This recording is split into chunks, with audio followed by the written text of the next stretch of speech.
2021, like all other years, has been a year of successes and failures. As 2021 comes to a close, we're going to take a look back at those successes, celebrate them, and take a look at the failures and see what we can do to learn from them. Oh no, oh no, no, no. Some of these successes and failures were determined by the goals I set for the homestead at the beginning of the year, and some of these were also things that just happened along the way. Let's get the failures out of the way first, and then we can move on to the happy stuff. And just to clarify, the failures here, these aren't like epic, catastrophic, disastrous failures. This is terrible. This is one of the worst catastrophes in the world. These were just failing to meet certain goals or just not reaching certain standards I have set for myself. Failure number 1, the shop. One of my goals for the year was to have the shop completely dried in, insulated, and ready to go as a butcher shop for harvest season this fall. That didn't even come close to happening. I'm going to take you out into the cold. It is 14 degrees, but feels like 6 Fahrenheit. So I can show you where we are with the shop here. This building started off as just a pole structure, so a lot needed to be done to get this dried in, starting with framing. Some framing was done, but even that wasn't finished. We did get this door hung though. That was good. Here's what went wrong with the shop. I outsourced the job because I have very poor construction skills and very limited time, so I decided it would be cheaper to hire someone who has way better skills and can do it in a fraction of the time that it would take me.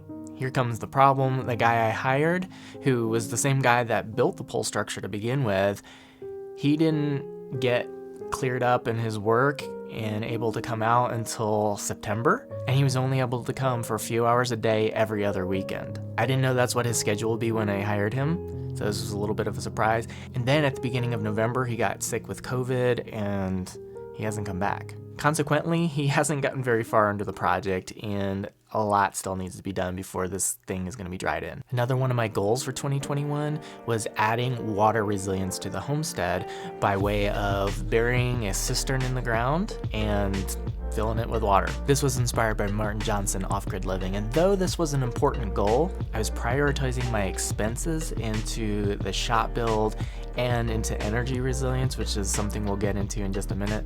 That said, I made absolutely zero progress.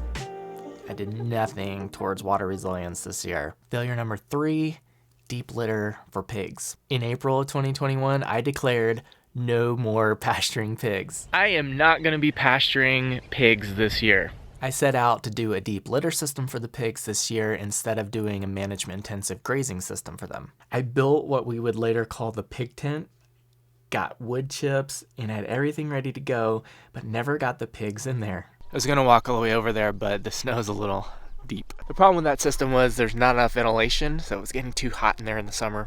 I should have also used a white tarp instead of a brown one. That probably would have helped. And also, some of you guys were concerned that it was too small of an area for them. With as big as those pigs got by the end of the season, it would have been a little bit too small in there for them. So my pigs this year didn't really have an ideal setup. They were not on deep litter, but they were in a static pen, which is kind of a no, don't do that. It wound up not being a big problem, but it's definitely not a habit I want to get into. This next one falls somewhere between failure and success. It's not a complete failure. I'd made a lot of progress towards it. I'm not ready to call it a success yet either. One of the most important goals I set for 2021 was building energy resilience here on the homestead. My plan for achieving this was getting some batteries for a battery bank and having solar panels to power them for backup power for my freezers to keep the meat from thawing when I don't want it thawed if the power goes out. When I made this a goal, I had no clue, no idea how expensive the components were for this system, in particular the batteries. In spring of 2021, I bit off a big chunk of cost by making the purchase on those batteries. Let me show you the batteries I got here. It's a little tight filming in this corner, but I got two 48 volt, 100 amp hour lithium iron batteries. And these guys are crazy expensive. But these batteries here don't require any maintenance, which is a huge plus for me. They're less concerned with temperature fluctuations. They don't off gas, and they have the best discharge and battery life performance. I'm storing my solar panels out here in the shop. I have 4 390 watt solar panels. To start off, these are going to be mounted on the roof. Later on down the road, I'd like to add on to this system. But for now, we're just getting started with this. This will hopefully be a nice little backup system. There are 2 reasons I don't have this system up and running. One, after buying the batteries at the beginning of the year, it took me the rest of the year to get the funds together to buy the rest of the system. And 2, some of those components are back ordered and are not expected to be delivered until early 2022. Also, in the energy resilience department, I received a small battery bank from Bluetti to review, the EB70. This is a nice little battery backup to charge cell phones, laptops, or even run lighting during a power outage. I even made my first short film for this channel about the EB70. I received a notification from Reolink security camera. Motion has been detected at the front door to the house. All right, well, access the live stream from camera 1. Let's see what it shows. Accessing. It appears a package has been delivered. Can you tell what the package is? I really don't remember ordering anything lately. Scanning. It is a package from Bluetti. It is likely the EB70 716 watt-hour portable power station. With those out of the way, it's now time to go over the successes. Success number 1, the pigs and sheep. One of my goals for the year was getting pigs and sheep again. In April, my friend Jennifer, who breeds the gold spots, she brought a couple pigs for me. There was a little bit of drama getting them unloaded.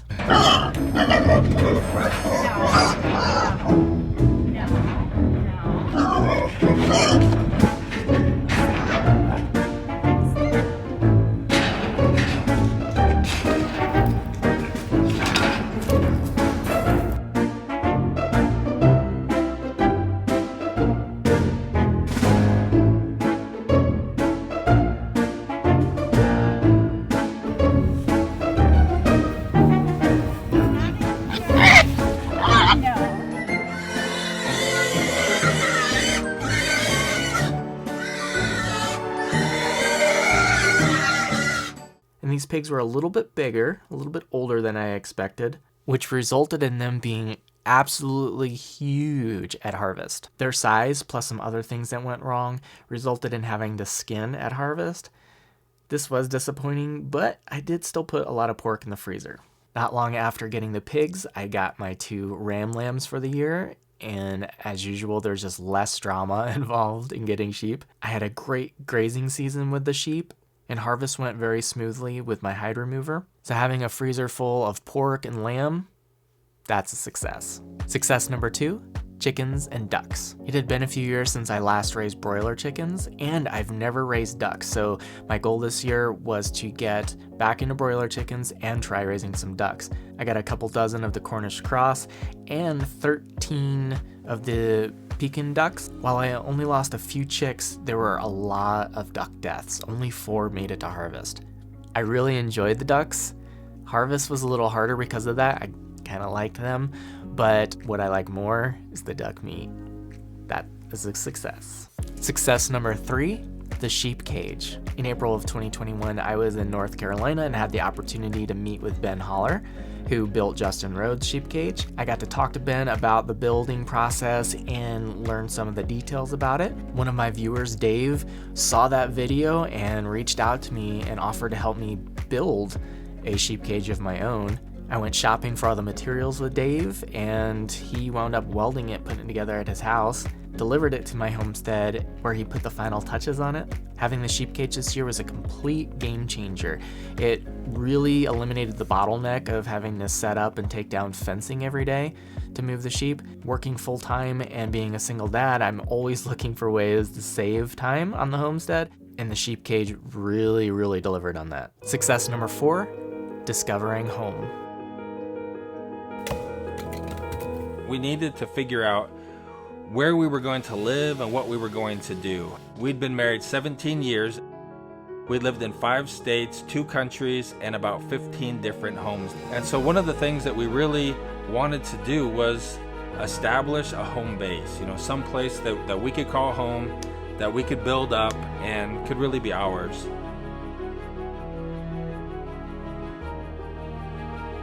Are you comfortable with doing this? Do you really want to do this, or is this just Marty's dream? I just hope that both of us either just really love it or really hate it. That way we're both on the same page and we can have a harmonious marriage.